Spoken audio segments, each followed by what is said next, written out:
तस्स भगवतो अरहतो सम्मा संबुद्धस्स नमो तस्स भगवतो अरहतो सम्मा संबुद्धस्स नमो तस्स भगवतो अरहतो सम्मा संबुद्धस्स।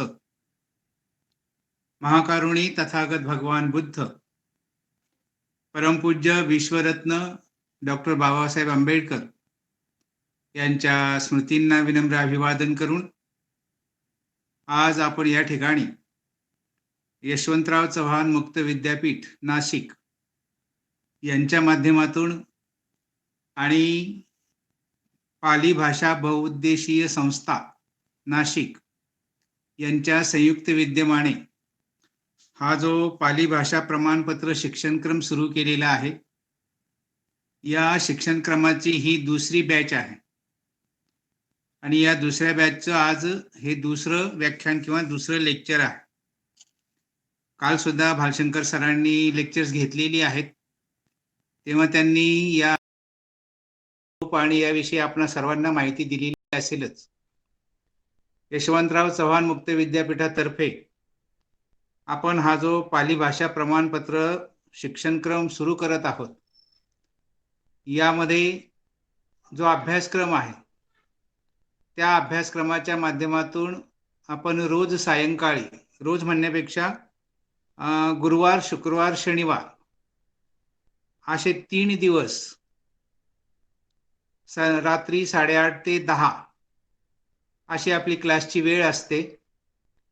काही मंडळी नोकरी करणारी असल्यामुळे आणि या मुक्त विद्यापीठाचा मूळ हेतूच असा आहे की हा जो कोर्स आहे दूरशिक्षण पद्धतीनुसार, हा विद्यापीठाच्या मार्फत घेण्यासाठी आपण अशी वेळ ठेवलेली आहे आणि म्हणून या वेळेचा सर्वांनी लाभ घ्यावा. 8:30ची वेळ आहे, आपण 8:30ला वेळेवर हजर व्हावं अशी मी आपणा सर्वांकडून अपेक्षा करतो. या 6 महिन्याच्या कोर्समध्ये आपण पाली भाषेची ओळख करून घेणार आहोत. त्याचबरोबर पाली भाषा शिकत असताना व्याकरण हे फार महत्त्वाचं आहे, म्हणून व्याकरणाचाही आपण अतिशय बारकाईने अभ्यास करणार आहोत. त्याचबरोबर त्रिपिटक परिचय हे सुद्धा एक आपल्या अभ्यासक्रमातला एक विषय आहे. त्या त्रिपिटकाचा परिचय करून घेणार आहोत आणि त्याचबरोबर या अभ्यासक्रमामध्ये तुम्हाला व्हॉट्सअपवर जे PDF फाईल पाठवलेली आहे, तुम्ही सर्वांनी त्या PDF फाईलच्या प्रिंट्स काढून घ्यायच्या आहेत. 133 पानांच्या या प्रिंट्स आहेत आणि प्रत्येक व्याख्यानाला किंवा प्रत्येक वेळेस ती सोबत ठेवायची आहे. त्याचं स्पायरल बाइंडिंग करून घ्यायचं आहे आणि त्या पद्धतीनं ते पुस्तक समोर ठेवून, वही पेन समोर ठेवून आपण या अभ्यासक्रमासाठी बसायचं असतं. आपण 2-3 वह्या करायच्या आहेत, विषयानुसार वह्या करायच्या आहेत. या 6 महिन्याच्या कोर्समध्ये पहिला विषय जो आहे तो धम्मपद आहे, दुसरा विषय जो आहे तो थेरगाथा, थेरीगाथा आहे, त्यानंतर जातक कथा आहेत आणि व्याकरण आहे. अशा पद्धतीनं आपल्याला हा संपूर्ण अभ्यासक्रम जो आहे हा 6 महिन्यामध्ये पूर्ण करायचा असतो आणि म्हणून हे 3 दिवस जे आहेत, गुरुवार, शुक्रवार, शनिवार, या दिवशी 8:30 ते 10 अशी आपली वेळ असते आणि म्हणून आज आपण जी सुरुवात करणार आहोत, काल सरांनी पाली भाषेविषयी आणि या संपूर्ण अभ्यासक्रमाविषयी आपल्याला कल्पना दिलेली असेल. प्रत्येक घटकाचं उद्दिष्ट काय असतं ते आपल्याला समजून घ्यायचं आहे. त्याच्यातलं प्रास्ताविक काय आहे ते समजून घ्यायचं आहे. त्याच्यानंतर प्रत्येक विषय जो आहे त्या विषयाचं विवेचन समजून घ्यायचं आहे. काही पारिभाषिक शब्द आहे, पाली भाषेमध्ये जे काही शब्द आहेत त्या शब्दांचे अर्थ मराठीत समजून घ्यायचे आहेत आणि मग शेवटी सारांश जो असतो तो सारांश आपल्याला समजून घ्यायचा असतो. अशा पद्धतीनं शेवटी प्रत्येक धड्याच्या शेवटी काही प्रश्न दिलेले आहेत, त्या प्रश्नांची उत्तरं आपण सोडून घेत असतो आणि जेणेकरून परीक्षेची तयारी परिपूर्ण करून घेत असतो. अशा पद्धतीनं आपल्याला पुढील 6 महिने हा अभ्यासक्रम पूर्ण करायचा आहे. हे आज पहिलंच व्याख्यान आहे आणि म्हणून मी अशी अपेक्षा करतो की आपण सर्वांनी, ज्यांनी आता आमच्याकडे जवळजवळ 51 ॲडमिशन झालेले आहेत या दुसऱ्या बॅचला, परंतु कालही उपस्थिती कमी होती आणि आजही उपस्थिती कमी आहे. तेव्हा व्हॉट्सअपवर आपल्याला जे जे मेसेज दिले जातील ते मेसेज आपण गांभीर्याने वाचायचे आहेत, लक्षात घ्यायचे आहेत आणि त्यानुसार वेळेवर हजर होणं फार गरजेचं आहे.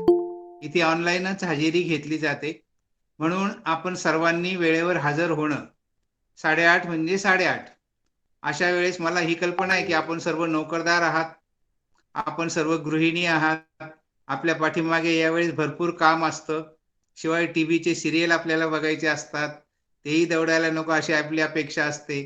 परंतु एकदा आपण जर ऍडमिशन घेतलेलं आहे, तर हे ऍडमिशन घेतल्यानंतर या सगळ्या गोष्टीतून 8:30 ते 10 हा वेळेचं नियोजन आपल्याला करता आलं पाहिजे.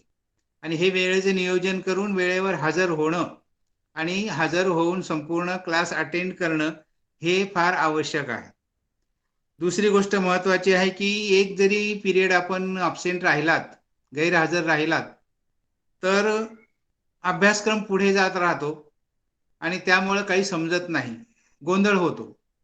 आता आपल्याकडे गायकवाड सरांनी फार चांगली सुविधा उपलब्ध करून दिलेली आहे की ते प्रत्येक लेक्चरचं रेकॉर्डिंग करून घेत असतात. परंतु प्रत्येक बॅचला प्रत्येक लेक्चरचं रेकॉर्डिंग करणंही तसं अवघड आहे, कारण ही सगळी लेक्चर त्यांनी पहिल्या बॅचची जी आहे ती रेकॉर्डिंग केलेली आहे आणि म्हणून एक तर ती ते रिलीज करतील तर तुम्हाला दुसऱ्यांदा ऐकता येईल, किंबहुना क्लासला प्रत्येकाने आवर्जून हजर राहणं अतिशय अनिवार्य आहे, बंधनकारक आहे. ही गोष्ट आपण सर्वांनी लक्षात घ्यायची आहे. तिसरी गोष्ट लक्षात घ्यायची आहे की एकदा जर आपण सर्वांनी ऍडमिशन घेतलेलं आहे, तर आपण असा दृढ निश्चय केला पाहिजे की आता मला ऍडमिशन घेतल्यानंतर 6 महिने हा कोर्स परिपूर्ण करायचाच आहे. मनाशी असा संकल्प करा की आपल्याला मध्ये आधी हा कोर्स सोडायचा नाही. पाली भाषा शिकायची आहे, बुद्ध धम्म जाणून घ्यायचा आहे, बुद्ध धम्मातल्या गाथा आणि सुत्त जाणून घ्यायची आहेत आणि मी बौद्ध असल्यामुळे मला पाली भाषा शिकणं फार गरजेचं आहे. म्हणून आपण एकदा जर ऍडमिशन घेतलेलं आहे तर मध्ये आधी कुठेही सोडायचं नाही. क्लास अर्धवट सोडून द्यायचं, काही समजत नाही किंवा लक्षात येत नाही किंवा ऑनलाईन जॉईन होता येत नाही, अशा अनेक तांत्रिक अडचणी असू शकतात. परंतु दृढ निश्चय असा करायचा आहे की मध्येच क्लास सोडायचा नाही. हा सर्टिफिकेट कोर्स जो आहे हा परिपूर्ण मी करेल अशी जिद्द आपल्या मनामध्ये बाळगायची आहे आणि त्या दृष्टीनं आपण सर्वांनी दरवेळेस न चुकता जॉईन व्हायचं आहे. ज्या ज्या सूचना व्हॉट्सअपवर या ग्रुपमध्ये दिल्या जातील त्या सूचनांचं गांभीर्याने पालन करायचं आहे आणि कोर्स परिपूर्ण करण्याचा दृढ संकल्प करून अभ्यास पण करायचा आहे, फावल्या वेळेत अभ्यास करायचा आहे. आता आपण शाळेमध्ये जे शिकलेलो आहे कदाचित त्याची पुनरावृत्ती इथे होऊ शकते. शाळेमध्ये आपण व्याकरण शिकलेलो आहोत, विभक्ती शिकलेलो आहोत, त्यानुसार त्याची रिपिटेशन होऊ शकतं. परंतु तरी सुद्धा आपण असा दृढ निश्चय करून एकदम त्या दृष्टीनं तयारी सुद्धा करावी लागेल. म्हणून या पद्धतीनं आपण पुढे चांगला अभ्यास करायचा आहे, अभ्यासासाठी वेळ काढायचा आहे, क्लासच्यासाठी वेळेचे नियोजन करायचं आहे, अभ्यासासाठी नियोजन करायचं आहे आणि त्या दृष्टीनं हा प्रमाणपत्र कोर्स जो आहे हा परिपूर्ण करायचा आहे. मुक्त विद्यापीठाच्या मार्फत आपण सुरुवात केलेली आहे. खरं म्हणजे हा सर्टिफिकेट कोर्स जो आहे हा पाली भाषा शिकण्याची सुरुवात आहे, शिकण्याचा प्रारंभ आहे. आपल्याला पाली सर्टिफिकेट कोर्स केला की पुढे 1 वर्षाचा डिप्लोमा कोर्स करता येतो. डिप्लोमा केला आणि आपण ग्रॅज्युएट असाल तर पाली भाषेमध्ये आपल्याला ग्रॅज्युएशन करता येतं. ग्रॅज्युएशन केल्यानंतर पोस्ट ग्रॅज्युएशन करता येतं, MA करता येते, MPhil करता येतं आणि PhD पर्यंत सुद्धा जाता येतं. आणि हे सगळं शिकून आपण आता काय करणार आहोत असा प्रश्न आपल्या मनामध्ये निर्माण होईल. तर त्याची 2 उत्तरं आहेत. एक म्हणजे आपल्याला खराखुरा बुद्धिझम कळणार आहे आणि दुसरी गोष्ट म्हणजे आपल्याला पाली भाषेमध्ये करिअर करण्याची सुद्धा आता भरपूर संधी उपलब्ध आहेत, म्हणून आपल्याला पाली भाषा शिकायची आहे. आणि त्या दृष्टीनं पाली भाषा शिकत असताना आपल्याकडे काय झालेलं आहे की आजपर्यंत जो जो बौद्ध धम्म आपल्याला सांगितला जातो तोच मुळामध्ये दूषित स्वरूपाचा धम्म सांगितला जातो, हे लक्षात घ्या. आपल्याकडे जो धम्म सांगितला जातो तो भेसळ करून सांगितला गेलेला आहे. आम्ही जो बुद्धिझम वाचतो आहोत तो भेसळ करून सांगितलेला बुद्धिझम वाचतो आहोत आणि म्हणून आपलं आता कर्तव्य असं आहे की आपण पाली भाषा शिकून पुढच्या पिढीसाठी शुद्ध स्वरूपातला बुद्धिझम द्यायचा आहे आणि त्यासाठी पाली भाषा शिकायची आहे. अशी अनेक कारणं पाली भाषा शिकण्याची आहेत. ती तुम्हाला व्हॉट्सअपवर सुद्धा त्या पोस्ट टाकून समजून घेता येतील. म्हणून हे सगळं करत असताना पाली भाषेच्या अभ्यासक्रमामध्ये जे धम्मपद नावाचा एक विषय आहे, त्या धम्मपदाला आपण सुरुवात करणार आहोत. हा कोर्स का करावा असा जेव्हा प्रश्न पडतो, तेव्हा आपण समाजामध्ये वावरत असताना एक गोष्ट लक्षात येते, की आपल्याकडे पाली भाषा कानावर पडण्याचा एकच मार्ग आहे आणि तो म्हणजे बौद्ध धम्म पद्धतीतील विधी संस्कार. जे लग्नविधी आहे, साक्षगंध विधी आहे, गृहप्रवेश विधी आहे किंवा वाढदिवस आहेत आणि अंतिम संस्कार आहेत. अशा प्रसंगी जे विधी करते असतात ते पाली भाषेमध्ये गाथा आणि सुत्तांचं पठण करत असतात. तेवढंच फक्त पाली भाषा आपल्या कानावर पडत असते, परंतु त्याचे अर्थ आपल्याला माहीत पडत नाहीत. आणि म्हणून आपण काय करणार आहोत की पाली भाषा शिकत असताना प्रत्येक जे सुत्त आहे, प्रत्येक जी गाथा आहे, जे प्रत्येक धम्मपद आहे, त्या धम्मपदाचा प्रास्ताविक काय आहे, त्या सुत्ताचं प्रास्ताविक काय आहे. प्रास्ताविक म्हणजे ते सुत्त बुद्धांनी कुठे सांगितलेलं आहे, केव्हा सांगितलेलं आहे, कुणाला सांगितलेलं आहे, कशासाठी सांगितलेलं आहे, याला म्हटलेलं आहे प्रास्ताविक. म्हणजे ते सुत्त सांगण्यामागची घटना. त्याच्यानंतर आपण जे जे शिकणार आहोत त्या प्रत्येक शब्दाचा अर्थ आपण समजून घेणार आहोत. तुमच्याकडे जर वंदणीची पुस्तकं असतील तर त्या पुस्तकांमध्ये अतिशय मोघम स्वरूपाचे अर्थ दिलेले असतात. शब्दाचे अर्थ दिलेले नसतात, फक्त अनुवाद दिलेला असतो. आणि जो अनुवाद दिलेला आहे तो सुद्धा मोघम असतो, वेग स्वरूपाचा असतो. म्हणून आपण शब्दाचा अर्थ मराठीमध्ये सांगत असतो आणि त्याच्यानंतर जो अनुवाद त्या शब्दाच्या अर्थानुसार येतो, त्या शब्दाच्या व्याकरणानुसार येतो, तो त्या पद्धतीनं तंतोतंत अनुवाद सांगत असतो. म्हणजे पहिलं प्रास्ताविक सांगतो, त्याच्यानंतर त्या पदाचा शब्दार्थ सांगतो, त्याच्यानंतर त्याचा अनुवाद सांगतो आणि मग येतं व्याकरण.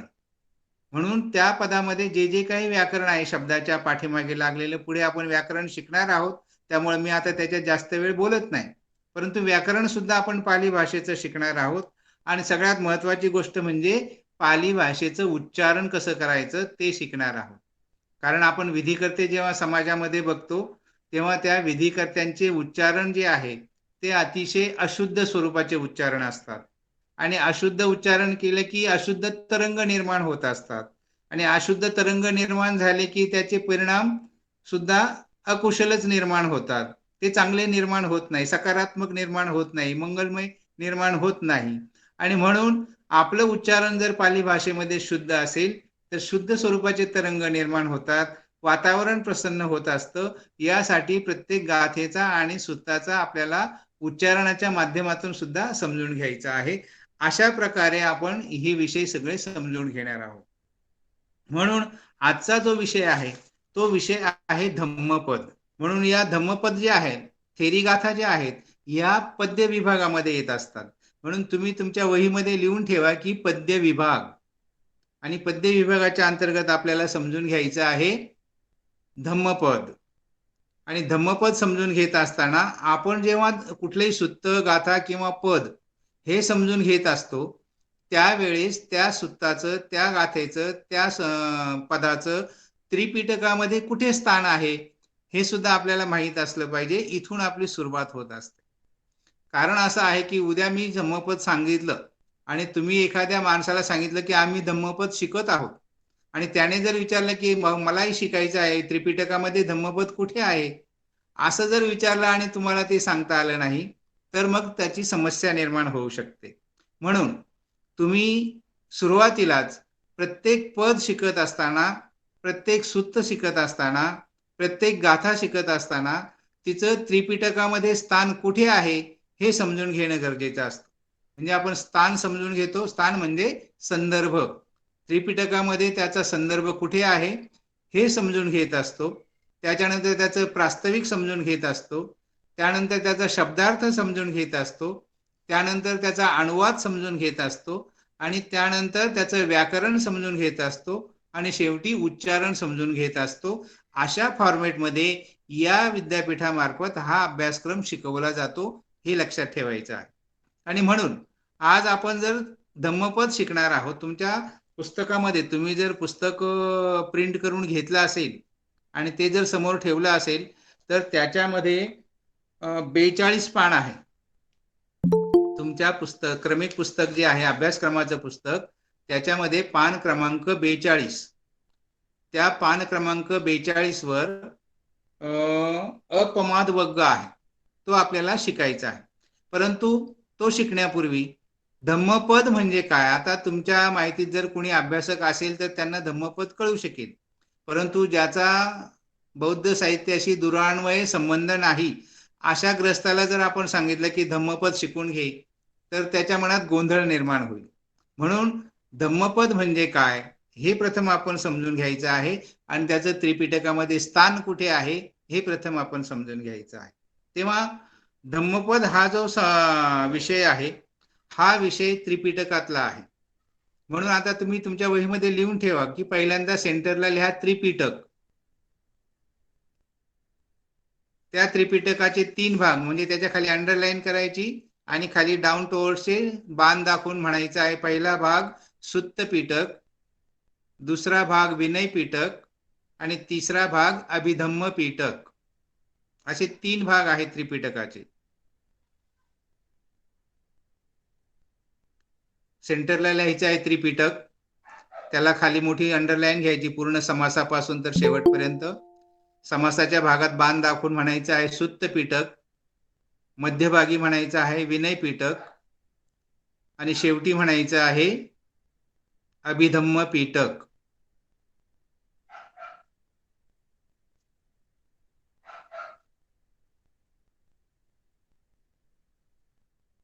आता सुत्तपिटक जिथे शब्द लिहिलेले आहे त्याच्या खाली परत बाण दाखवायचा आहे, खालच्या दिशेला दर्शविणारा. आणि त्याच्यात मध्ये सुत्तपिटक जे आहे त्याच्यामध्ये 5 निकाय आहेत. निकाय हा पाली भाषेतला शब्द आहे आणि त्याचा अर्थ होतो संग्रह. निकाय म्हणजे संग्रह. म्हणून सुत्तपिटकाच्या खाली बाण दाखवायचा आहे आणि मग त्याच्या खाली सुद्धा पूर्ण रेष मारायची आहे आणि 5 कॉलम करायचे आहे. सुत्तपिटकाच्या खाली पहिला बाण दाखवायचा, तिथे लिहायचे आहे दिघ निकाय. दिघ, दी दुसरी, घ दिघ निकाय. काही लोक दिग्घ असं म्हणतात, तो उच्चार चुकीचा आहे. घ ला घ नाही आहे, फक्त सिंगल घ आहे. दिघ निकाय. दिघ निकाय म्हणजे दीर्घ स्वरूपाचा निकाय. निकाय म्हणजे संग्रह. या दिघ निकायामध्ये भगवान बुद्धांचे मोठी मोठी सुत्त आहेत, दीर्घ स्वरूपाची सुत्त आहेत, म्हणून त्याला दिघ निकाय असं म्हटलेलं आहे. त्याच्या पुढचे जो बाण दाखवाल खालच्या बाजूला त्याला म्हणायचं आहे मज्जिम. मज्जिम. म ज जहाजाचा अर्धा, त्याला झ झबल्याचा विलांटी पहिली आणि मज्जिम निकाय.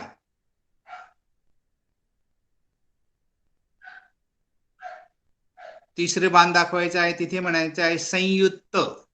सवरानुस्वार यू पहिली आणि त मोठा, संयुक्त निकाय. मध्यम स्वरूप म्हणजे मध्य. मध्यम म्हणजे मध्य. मध्य म्हणजे मध्यम आकाराचे सुत्त, म्हणून त्याला मध्यम म्हटलेलं आहे. आणि तिसरं सुत्त निकाय आहे ते संयुक्त. संयुक्त म्हणजे लहान आणि मोठे असे दोन्हींचे संयुक्त स्वरूपातले, त्याला म्हटलेलं आहे संयुक्त निकाय. आणि चौथा कॉलम कराल त्याला म्हणायचंय अंगुत्तर. अ वर अनुस्वार द्यायचा आहे, गु पहिला काढायचा आहे आणि अंगुत्तर. त्याचा खरा उच्चार आहे अंक उत्तर. अंगुत्तर म्हणजे अंक उत्तर म्हणजे उत्तरोत्तर अंकांनी वाढत जाणारा. काही अंगुत्तर निकायामध्ये काही 2 ओळींचे पद आहेत, काही 3 ओळींचे आहेत, काही 4 ओळींचे आहेत, काही 5 ओळींचे आहेत, असे 11 ओळीपर्यंतचे पद वाढत वाढत वाढत गेलेली आहेत, म्हणून त्याला म्हटलेलं आहे अंक उत्तर निकाय म्हणजेच अंगुत्तर. अंगुत्तर निकाय. आणि 5वा जो आहे त्याला म्हटलेला आहे खुद्दक निकाय. खुद्दक, खु दला द क, खुद्दक निकाय.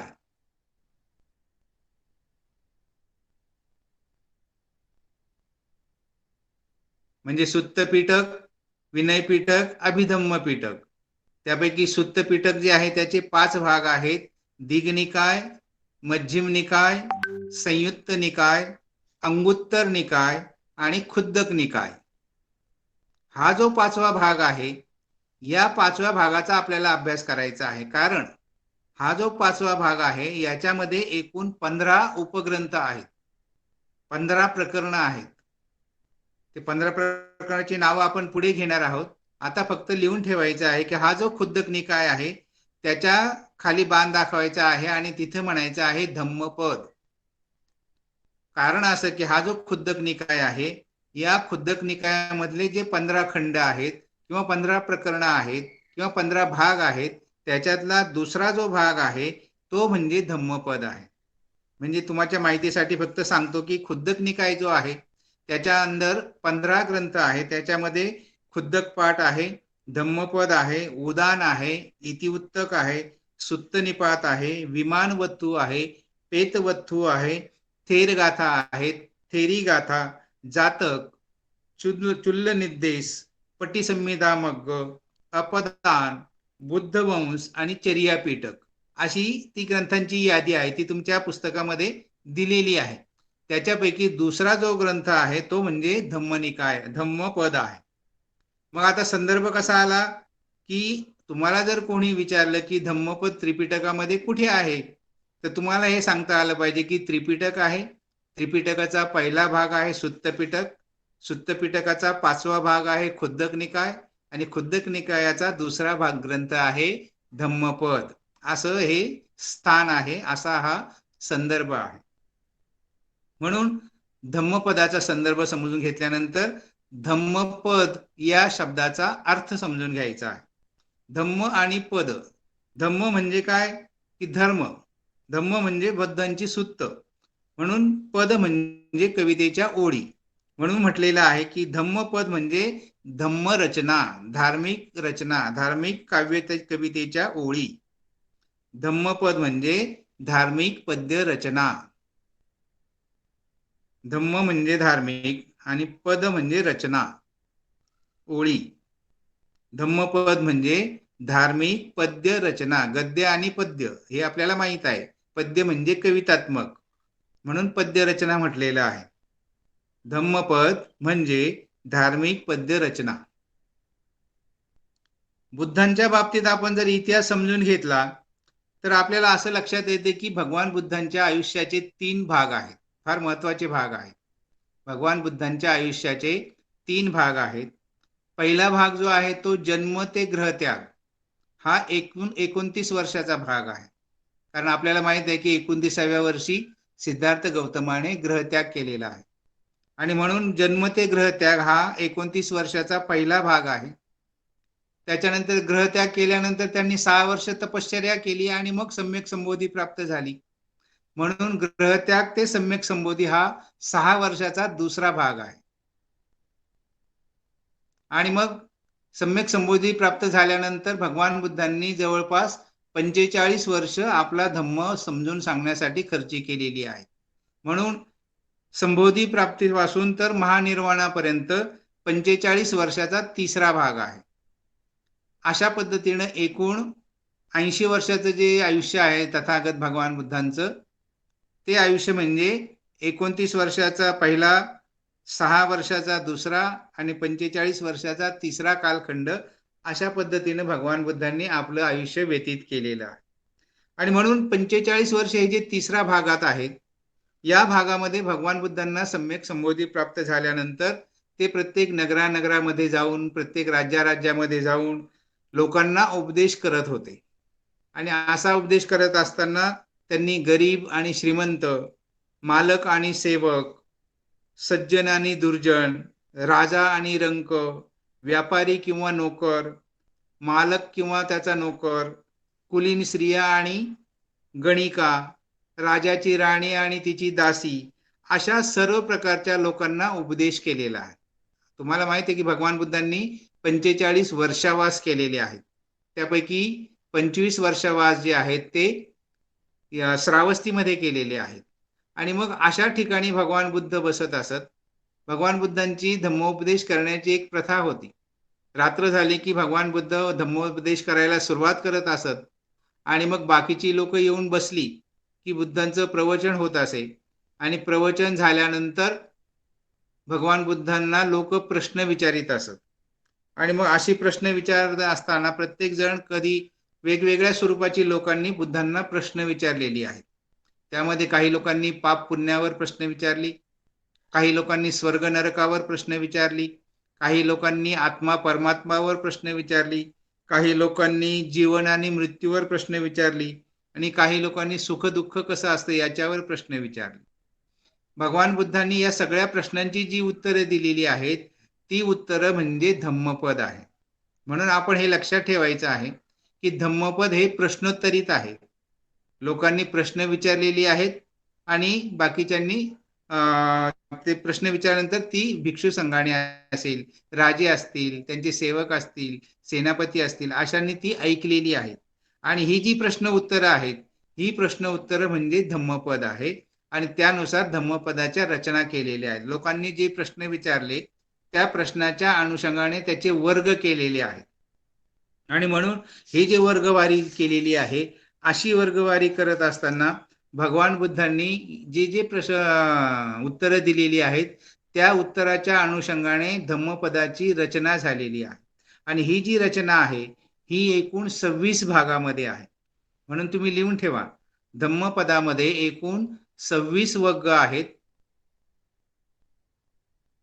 आणि 423 गाथा आहेत, पद आहेत. धम्मपदामध्ये एकूण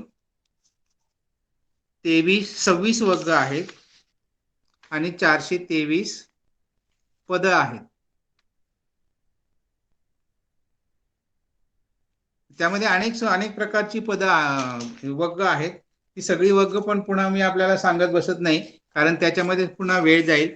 परंतु त्याच्यातले जे जे महत्वाची वर्ग आहेत त्याच्यामध्ये आता आपल्याला जो शिकायचा आहे तो अपमाद वर्ग आहे, चित्त वर्ग आहे, बाल वर्ग, पंडित वर्ग, सहस वर्ग, पाप वर्ग, जरा वर्ग, बुद्ध वर्ग, सुख वर्ग, क्रोध वर्ग, मल वर्ग, अशा प्रकारे जे वर्गवारी केलेली आहे ती 26 वर्ग आहेत आणि त्याच्यापैकी आपल्याला शिक्षण येथे अभ्यासक्रमासाठी 2 वर्ग आहेत, 2 वर्ग आहेत.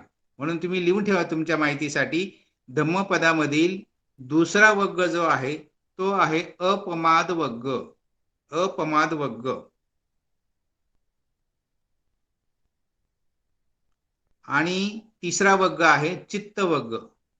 तेव्हा आपल्याला हे जे शिकायचे आहे ते फक्त धम्मपदातले 26 वर्गापैकी फक्त अभ्यासाला 2च वर्ग आहेत. त्यामध्ये अपमाद वर्ग आणि चित्त वर्ग हे 2 विषय आपल्याला अभ्यास करायचा आहे. असं हे धम्मपदाचं जे लेखन आहे ते साधारण इसवी सन पूर्व 1ल्या शतकामध्ये झालेलं आहे आणि धम्मपदाचं जे मूल्य आहे ते फार मोठं मूल्य आहे. कारण संपूर्ण त्रिपिटकामध्ये धम्मपद जे आहे हा एकच असं पद आहे की जे सगळ्यात लोकप्रिय आहे. सगळ्या भाषांमध्ये त्याचं भाषांतर झालेलं आहे आणि त्याचं कारण असं आहे की हा सर्वांग सुंदर ग्रंथ जो आहे याच्यामध्ये नैतिक उपदेश आहे, नैतिकतेवर आधारित उपदेश केलेला आहे आणि या ज्या सर्व गाथा आहेत या काव्यात्मक आहे म्हणून त्याला पद्य रचना असं म्हटलेलं आहे. आणि काही रचना सकारात्मक आहे, काही रचना नकारात्मक आहे. म्हणजे एकच गोष्ट जर असेल तर तिचं सकारात्मक परिणाम काय आहे आणि नकारात्मक परिणाम काय आहे हे बुद्धांनी जोडी जोडीने सांगितलेलं आहे. या पद्धतीने आपल्याला त्याचा अभ्यास करायचा आहे. सगळ्यात महत्वाचं म्हणजे धम्मपद जे आहे त्या पदातील व्याकरण सुद्धा आपल्याला समजून घ्यायचं आहे. बुद्धांनी 2500 वर्षापूर्वी जो उपदेश केलेला आहे त्या उपदेशाच्या अनुषंगाने धम्मपदाच्या व्याकरणाचा जर अभ्यास केला तर आपल्याला असं लक्षात येतं की आजच्या मराठी भाषेमध्ये जे गण आहेत, वृत्त आहेत, मात्रा आहे, छंद आहे, यमक आहे, अंत्ययमक आहे, हे सगळे जे व्याकरणाचे नियम आहेत हे बुद्धांनी 2500 वर्षापूर्वी अभ्यासून धम्मपद लिहिलेली आहे. तुम्ही जेव्हा याच्यामध्ये अतिशय खोलात शिराल तेव्हा लक्षात येईल की आजचे जे व्याकरणाचे नियम आहेत ते धम्मपदाला तंतोतंत लागू पडतात आणि त्यामुळे आपल्या असं लक्षात येतं की हे व्याकरणाचे नियम भगवान बुद्धांनी 2500 वर्षापूर्वी अंमलात आणलेले आहेत म्हणजेच व्याकरणाचा निर्माण करता सुद्धा बुद्धांच्या काळामध्ये होता असं आपल्याला गृहीत धरता येईल. आणि त्यानुसार मग ही संपूर्ण प्राथमिक स्वरूपाची माहिती घेतल्यानंतर आज आपण जे शिकणार आहोत ते आहे अपमाद वग्ग. म्हणून तुमच्या पुस्तकामध्ये वहीमध्ये लिहून ठेवा अपमाद वग्ग. पुस्तक जर कुणाकडे नसेल तर त्यांच्या माहितीसाठी सांगतो की आपण जी PDF फाईल पाठवलेली आहे त्या PDF फाईलचे प्रिंट्स तुम्ही काढून घ्यायचे आहेत. त्याला बाइंडिंग करायचं आहे. स्पायरल बाइंडिंग केलं तर चांगलंच राहतं. आणि त्या पुस्तकातला 42 पृष्ठ क्रमांक आहे त्याच्यामध्ये अपमाद वग्ग दिलेला आहे. ज्यांच्याकडे पुस्तक नसेल त्यांनी वहीवर लिहून ठेवा पला प अप माद अपमाद वग्ग गला ग अपमाद वग्ग. आता दोन शब्द या अनुषंगाने वहीमध्ये लिहा. अपमाद म्हणजे जागरूकता, दक्षता. वरती लिहा. पहिला वग्ग जो आहे अभ्यासाचा तो आहे अपमाद वग्ग. वग्ग म्हणजे वर्ग आणि अपमाद. अपमाद शब्द लिहायचा आहे अपलाप आणि माद अपमाद वग्ग. अपमाद शब्दाचा अर्थ आहे जागरूकता किंवा दक्षता.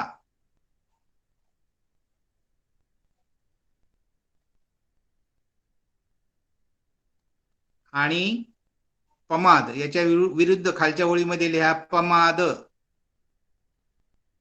आता हे दोन शब्द कायमस्वरूपी लक्षात ठेवायचे आहे कारण पुढच्या प्रत्येक पदामध्ये हे दोन शब्द वारंवार आलेले आहेत. म्हणून लिहून ठेवा पमाद. खालच्या ओळीत लिहा बेसावधपणा किंवा आळस.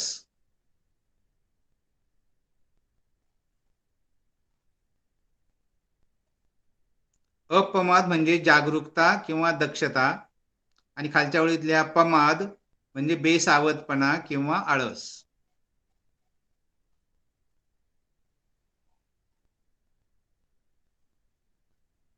लिहा. या वग्गामध्ये एकूण 12 गाथा असून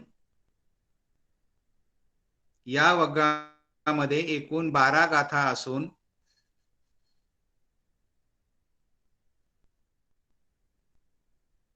माणसाने नेहमी जागरूकतेने माणसाने नेहमी जागरूकतेने कॉमा दक्षतेने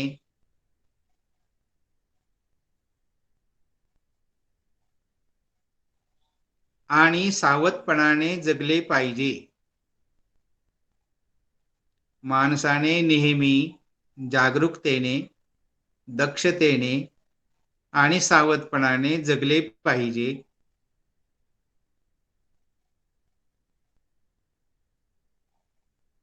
हा या वग्गाचा मुख्य उद्देश आहे, विषय आहे. हा या वग्गाचा मुख्य विषय आहे.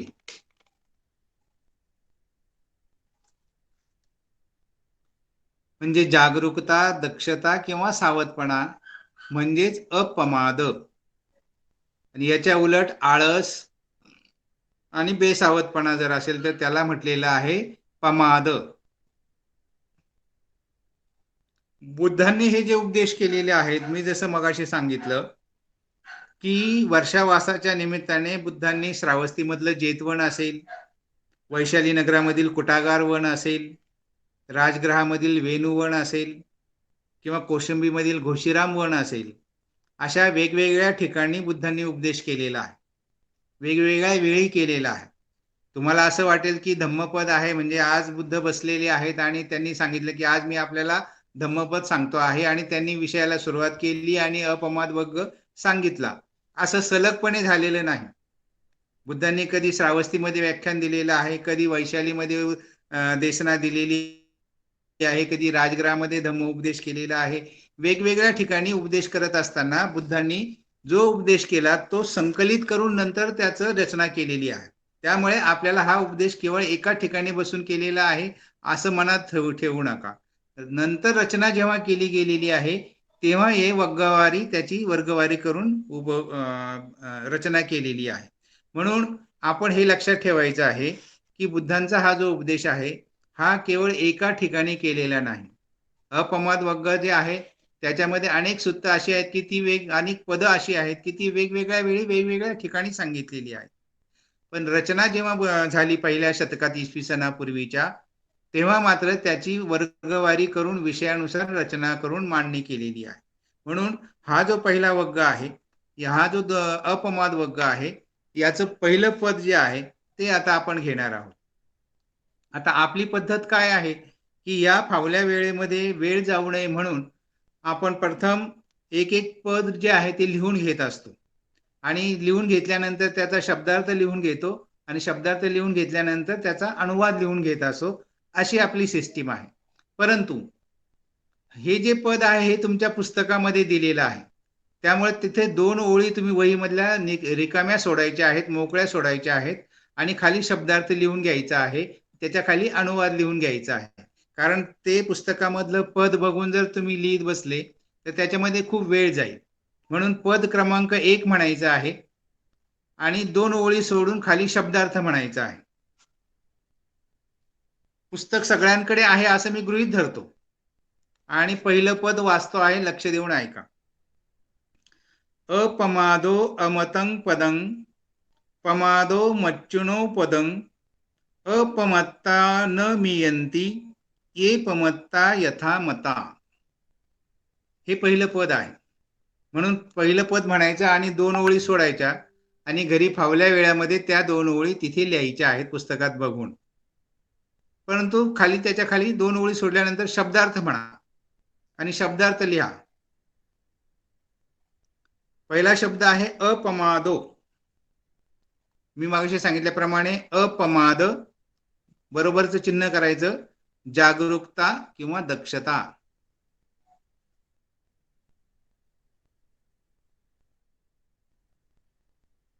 जागरूकता किंवा दक्षता.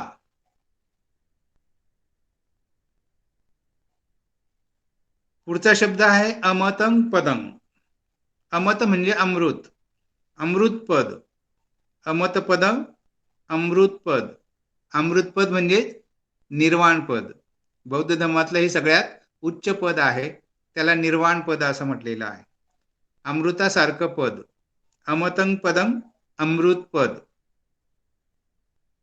कंसात लिहा निर्वाण, निर्वाण पद.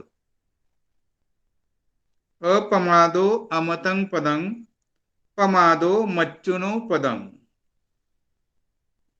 पुढचा शब्द आहे पमादो.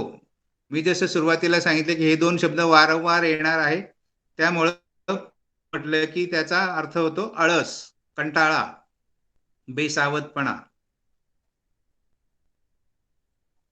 पमाद, अपमाद. अर्थ लक्षात घ्या. पालीमध्ये अपमाद असा जेव्हा शब्द येतो तेव्हा जागरूकता आणि केवळ नुसता पमाद शब्द येतो, त्याचा अर्थ आळस किंवा बेसावधपणा.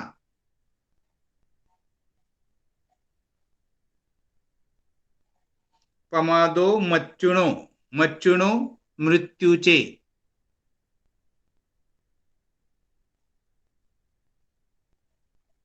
मच्चुनो मृत्यूचे. मच्चू म्हणजे मृत्यू, हा पाली शब्द आहे मच्चू. मच्चुनो मृत्यूचे. आता इथे हे जे नो लागलेलं आहे हे व्याकरणाचा विषय आहे. तुम्हाला जेव्हा व्याकरण सांगितलं जाईल तेव्हा हा मच्चू नो प्रत्यय का लागलेला आहे ते तुम्हाला नंतर समजलं जाईल. ते फक्त मार्किंग करून ठेवायचं आहे. मच्चुनो मृत्यूचे.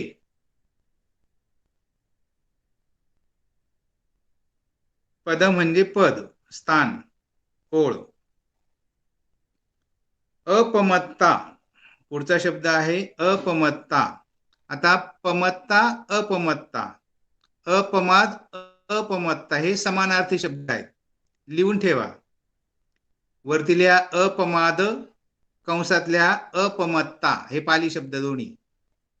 अपमत्ता म्हणजे सुद्धा तोच अर्थ होतो आणि अपमाद म्हणजे सुद्धा तोच अर्थ होतो. अपमादलाच अपमत्ता असंही म्हटलेलं आहे अनेक पदांमध्ये.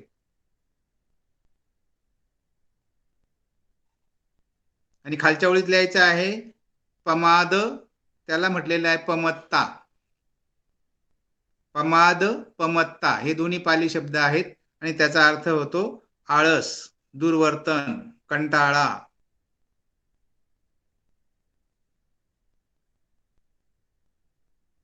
म्हणजे शब्दरचना कशी आहे? अपमाद, अपमत्ता समानार्थी आहे.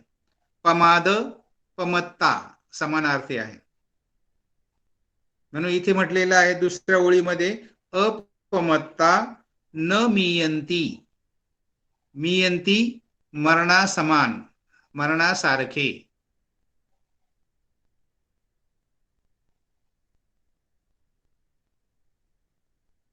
मीयंती मरणा समान, मरणासारखे.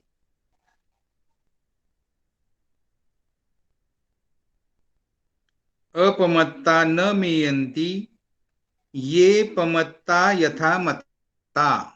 ये. आता तुम्ही एक काम करायचं आहे, तुमच्या वहीचं जे शेवटचं पान आहे त्या शेवटच्या पानावर मी सांगतो ते शब्द लिहून ठेवायचे आहेत, कारण ते पुढे वारंवार येतील आणि मग कुठे लिहिले तुमचा गोंधळ होईल. त्याच्यासाठी शेवटच्या पानावर काही शब्द लिहायचे आहेत, ते फार महत्वाचे आहेत आणि वारंवार येणारे आहेत. पालीमध्ये य असा जो शब्द आहे, य गायचा आणि त्याच्यावर अनुस्वार यंग, त्याचा अर्थ होतो जे. शेवटच्या पानावर लिहा म्हणजे तुम्हाला शोधताना वेळेवर प्रत्येक वेळी सापडत राहील. यंग म्हणजे जे.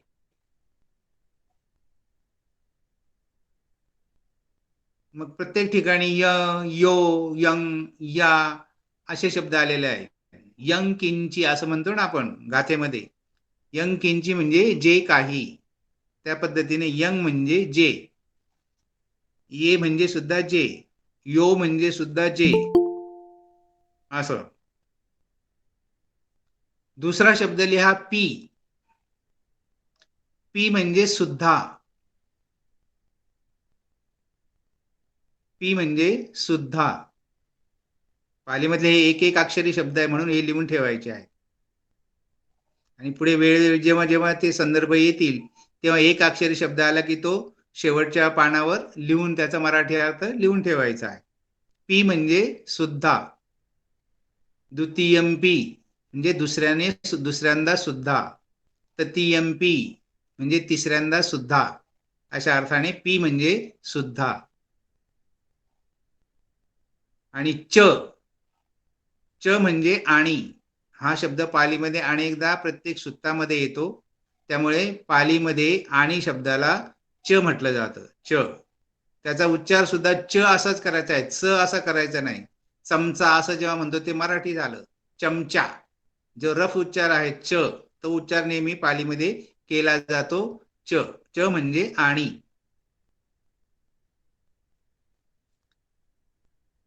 ओके, चला पहिल्या पानावर या आपल्या पदाच्या. य पमत्ता यथा मता. यंग म्हणजे जे, पमत्ता म्हणजे आळशी किंवा दुर्वर्तनी, यथा म्हणजे जसे किंवा ज्याप्रमाणे. यथा म्हणजे जसे किंवा ज्याप्रमाणे. आणि शेवटचा शब्द आहे मता. मता म्हणजे मृतवत, मेल्याप्रमाणे, मृतवत.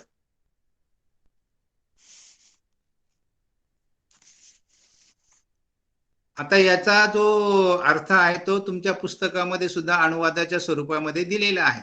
42 आणि 43 पानावर त्याचा अनुवाद दिलेला आहे. परंतु हे विद्यापीठाचे पुस्तकं आहेत, त्यामुळे तो जो अनुवाद आहे तो सुद्धा थोडासा मोघम स्वरूपाचा आहे. आपल्याला शब्दानुसार जर अनुवाद लिहायचा असेल म्हणून तो अनुवाद सुद्धा आपण इथे लिहून घ्यायचा आहे. म्हणून प्रत्येक सूत्राच्या 2 ओळी सोडायच्या, नंतर शब्दार्थ लिहायचा आणि शेवटी त्याचा योग्य तो अनुवाद लिहायचा आहे. म्हणून आता अनुवाद म्हणा. अनुवाद.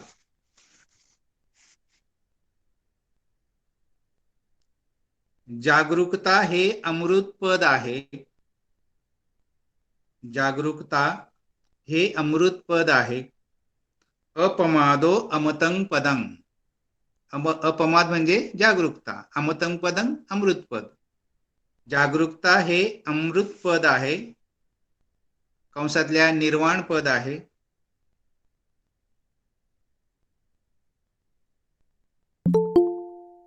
पमादो मत्युणो पदम. पमाद म्हणजे बेसावधपणा. बेसावधपणा हे मृत्यूचे ठिकाण आहे किंवा पद आहे किंवा कारण आहे.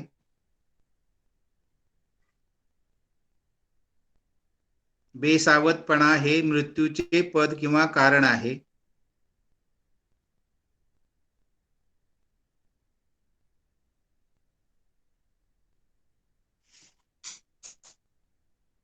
सावधपणे राहणारे म्हणजे जागरूक राहणारे.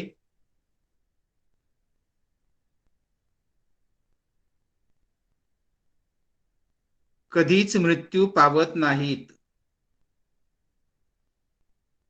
अपमत्ता न मियंती. कधीच मृत्यू पावत नाहीत.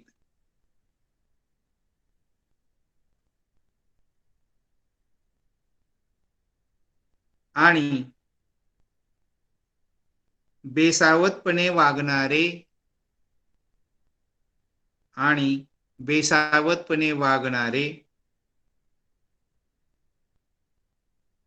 मृतवतच आहेत.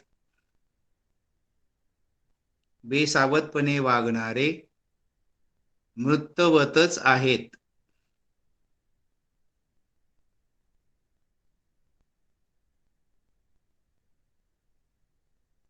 अशा प्रकारे आपण प्रत्येक पदाचा अर्थ समजून घेणार आहोत आणि शब्दार्थ समजून घेणार आहोत, अनुवाद समजून घेणार आहोत. खरं म्हणजे हे खूप वेगाने लिहायला पाहिजे, कारण नुसता अनुवाद जर तुमच्या पुस्तकामध्ये आहे तो सुद्धा तुम्ही समजून घेऊ शकता, परंतु आपण जो शब्दानुसार आणि व्याकरणानुसार अनुवाद केलेला आहे तो योग्य आहे असा आपण समजत असतो आणि त्यानुसार अनुवाद सुद्धा लिहून घेत चला. दुसरं पद, एवं विशेषतो ज्ञत्वा अपमादम्मी पंडिता अपमादे प्रमोदन्ति अर्यानं गोचरे रता. तुमच्याकडे पुस्तक समोर असेल तर दुसरं पद आहे, त्याला 2 नंबर म्हणा, 2 ओळी सोडून द्या आणि पद आता मी जे सांगितलं ते नंतर तुम्ही वहीमध्ये लिहून ठेवायचं आहे. एवं असे शब्दार्थ लिहा, 2 ओळी सोडून शब्दार्थ लिहा. एवं म्हणजे असे. एवं विशेषतो ज्ञत्वा. विशेषतो विशेष रूपाने, विशेषत्वाने. विशेषतो विशेष रूपाने किंवा विशेषत्वाने. ज्ञत्वा जाणून. ज्ञ जो आहे तो मराठीतला ज सारखा आहे, परंतु ज ला वरती रेख देतो, ञला ञच्या त्या कंसामध्ये पोटात रेख देऊन ञ करायचा आहे. ज्ञत्वा. एवं विशेषतो ज्ञत्वा. ज्ञत्वा जाणून. अपमादम्मी. आता इथे हा जो मी प्रत्यय लागलेला आहे हा व्याकरणाचा विषय आहे. तुमचं व्याकरण जेव्हा शिकवलं जाईल तेव्हा या मीचा अर्थ तुम्हाला कळेल. फक्त लिहून ठेवायचं आहे. अपमादम्मी म्हणजे जागरूकतेमध्ये किंवा सावधानपणात. मी जर तुम्हाला आता सांगितलं की हे सप्तमीचं एकवचन आहे तर तुमचा गोंधळ होईल आणि मग काय सप्तमी आणि काय एकवचन आहे समजणार नाही. म्हणून तुर्तास व्याकरणाचा विषय आपण बाजूला ठेवू. व्याकरण जेव्हा सुरू होईल तेव्हा तुम्हाला तो पूर्णपणे कळेल. अपमादम्मी. आता मी हा प्रत्यय आहे त्याला फक्त खाली अंडरलाईन करून ठेवा. सावधानपणात किंवा जागरूकतेमध्ये.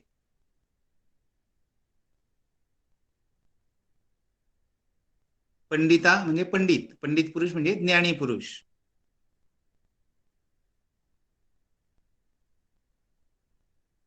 ज्ञानी पुरुष.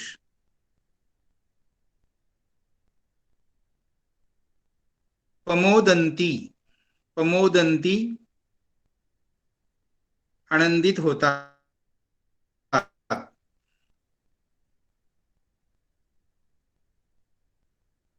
प्रमोदंती आनंदित होतात.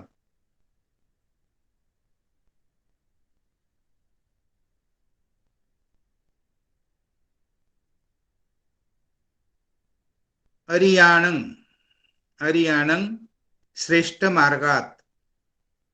आर्य म्हणजे सर्वश्रेष्ठ. अरियाणं श्रेष्ठ मार्गात.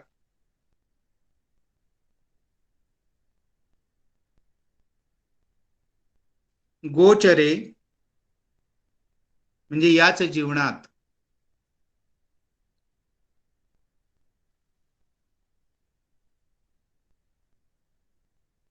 गोचरे गोचर म्हणजे मैदान. मैदान अशा अर्थाने आहे आणि गोचरे म्हणजे गायींचं चरण्याचं मैदान अशा अर्थाने ते शब्दप्रयोग आहेत.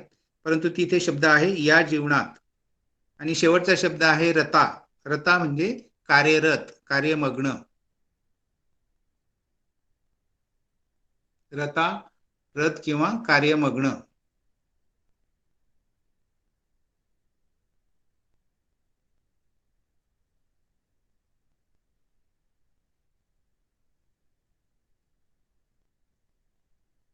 चला अनुवाद लिहा. अनुवाद म्हणा. लिहा. असे विशेष गुण जाणून असे एवं. असे विशेष गुण जाणून एवं विशेषतो ज्ञात्वा. असे विशेष गुण जाणून ज्ञानी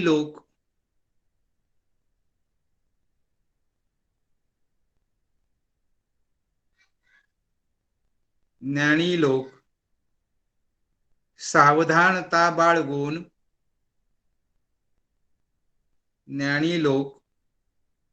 सावधानता बाळगून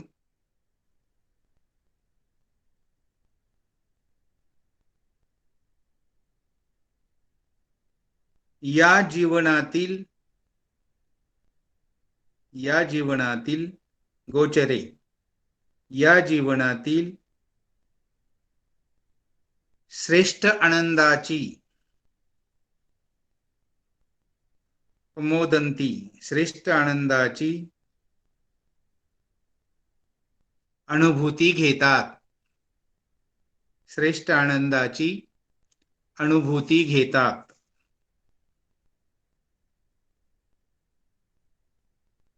कंसातल्या सावधानपणात आनंद मानतात. सावधानपणात आनंद मानतात.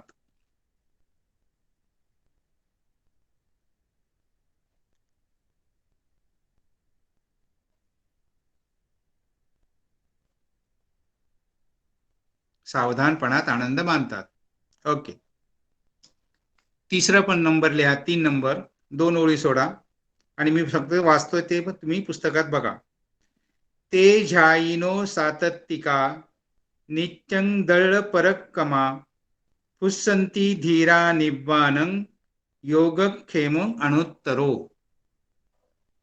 शब्दार्थ. झाईनो झाई म्हणजे ध्यान आणि झाईनो ध्यान करणारा. हा खरं म्हणजे जपानी शब्द आहे.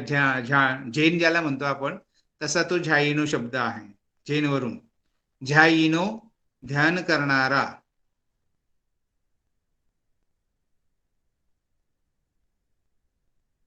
सातत्तिका सातत्याने करणारा, नियमितपणे करणारा. सातत्तिका सातत्याने करणारा, नियमितपणे करणारा.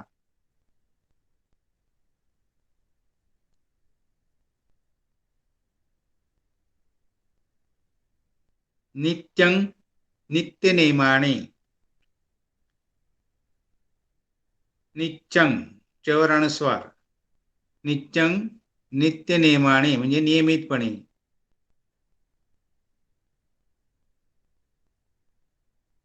दृढ म्हणजे दृढ, पक्का,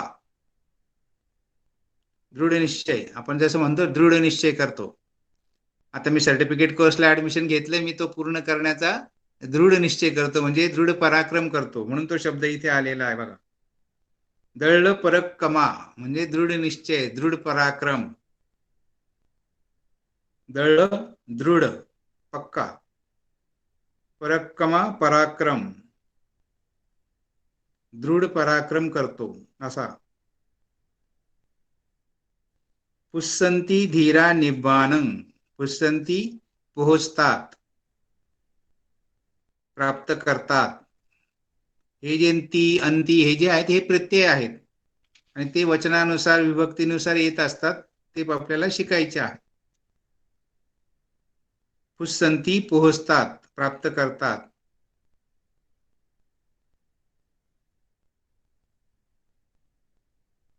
धीरा, धीरा म्हणजे शहाणे पुरुष, ज्ञानी पुरुष. हा पाली शब्द आहे, लक्षात ठेवायचा आहे.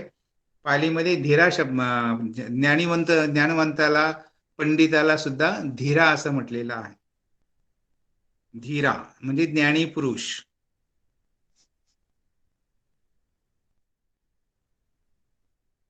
पुस्संती धीरा निब्बाणं, निब्बाण निर्वाण.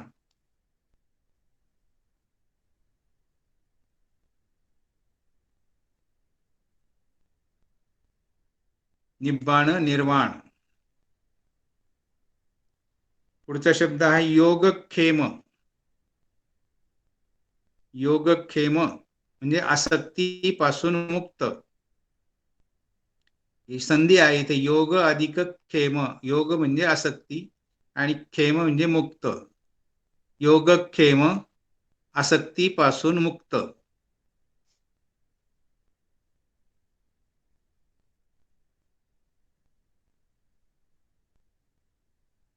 आणि पुढचा शब्द आहे अनुत्तरंग, श्रेष्ठ किंवा उच्च. अनुत्तरंग, श्रेष्ठ किंवा उच्च.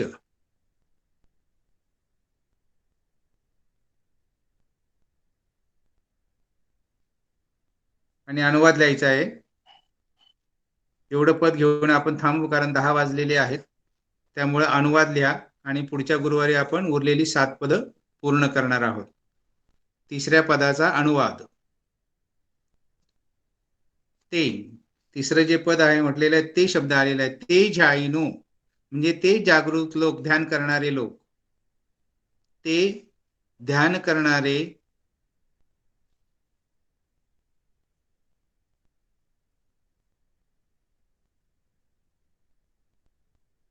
सतत दृढ पराक्रम करणारे,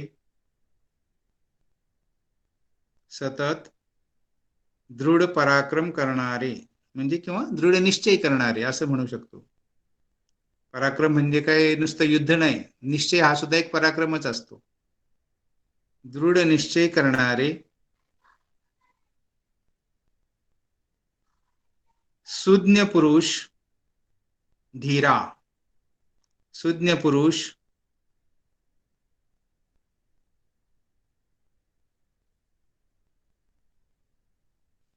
सर्व बंधनातून मुक्त होऊन, सर्व बंधनातून मुक्त होऊन. योगक्षेम, सर्व आसक्तीतून मुक्त होऊन, सर्व बंधनातून मुक्त होऊन.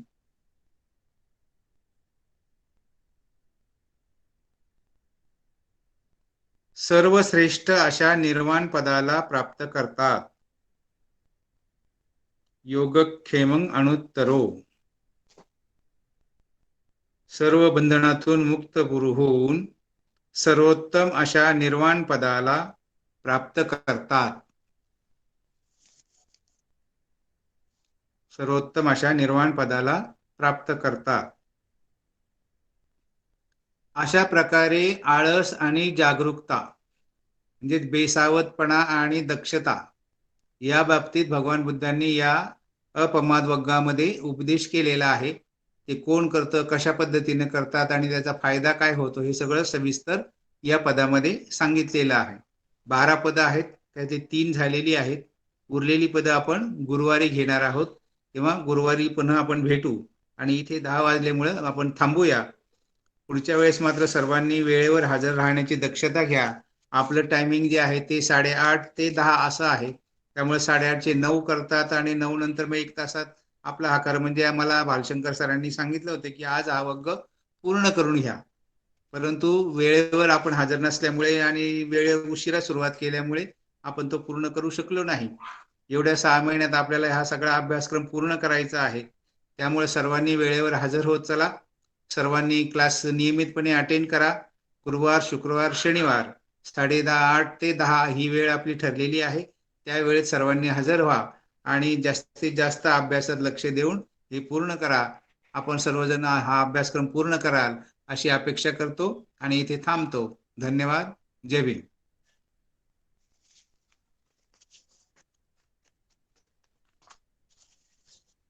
कुणाला काही शंका?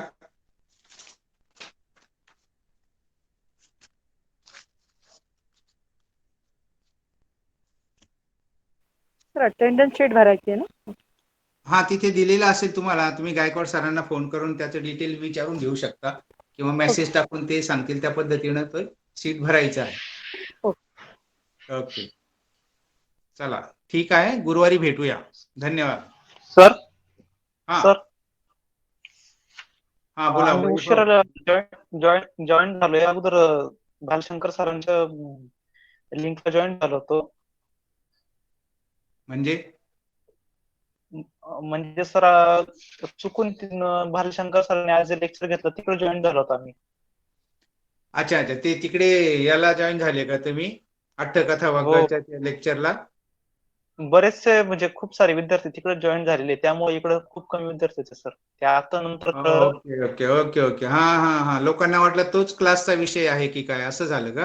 हो हो, त्यामुळे सर्व गडबड नाही, झाली. मग आता हे भालशंकर सरांना सांगावं लागेल की विद्यार्थ्यांचा असा गोंधळ होतोय, त्याच्यामुळे शक्यतो आपले दिवस टाळून जर ते घेतलं आणि वेळ जरा व्हॉट्सअपवर डिटेल टाकलं तर बरं होईल. पण मी बोलेन त्यांच्याशी, कारण ते सर काय मग आपला अभ्यासाचा विषय नाहीये. ते उपक्रम आहे तो, आणि तिकडे अटेंड होण्या आवश्यकता नाही किंवा गरजेचं नाही. आता इकडे आपण ऍडमिशन घेतले त्यामुळे ह्या आपला अभ्यासक्रमाचा विषय आहे. त्यामुळे ज्यांनी ऍडमिशन घेतले त्यांनी इकडच्याच क्लासला जॉईन व्हायचं आहे. आपल्या ग्रुपचं नाव जे दिलेलं आहे यशवंतराव चव्हाण मुक्त विद्यापीठ बॅच 2 या ग्रुपला जॉईन व्हायचं आहे, एवढं लक्षात घ्या. आणि वेळेवर सर हजर राहा सर्वांनी. धन्यवाद. सर हीच लिंक नेहमी असेल ना? हो हो, लिंक हीच राहणार आहे. ओके त्यामुळे ही लिंक आता लक्षात ठेवा आणि याच लिंकला जॉईन व्हायचं आहे. ते फक्त त्यांचे क्लासेस शक्यतो शनिवारी असतात, त्याच्यामुळे हा गोंधळ होतो. हो हो हो हो. परंतु पुढच्या वेळेस व्हॉट्सअपवर आपण त्याचं डिटेल टाकू, म्हणजे मग लोकांचा गोंधळ होणार नाही. हो सर, थँक्यू. ओके, चला. धन्यवाद सर. ओके ओके, ठीक आहे ठीक आहे. सर आजचं रेकॉर्डेड लेक्चर मिळेल का सर?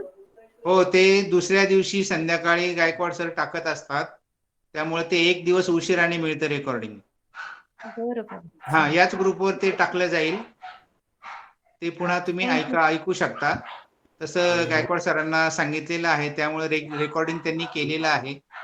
ते तुम्हाला 1 दिवसाने मिळेल, म्हणजे दुसऱ्या दिवशी मिळत असतं. सर याच्यावर असाइनमेंट कशा प्रकारची असेल?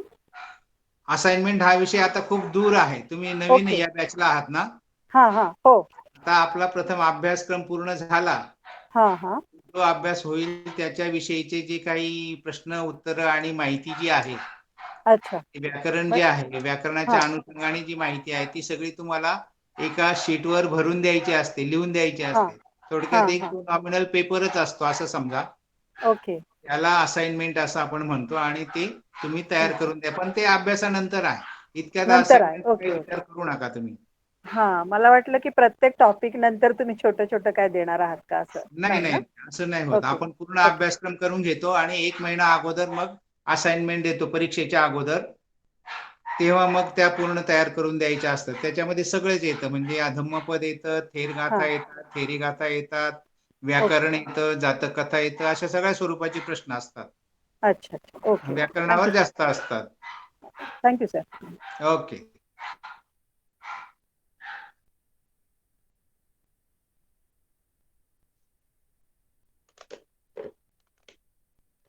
चला थांबूया. सर्वांना जय भीम.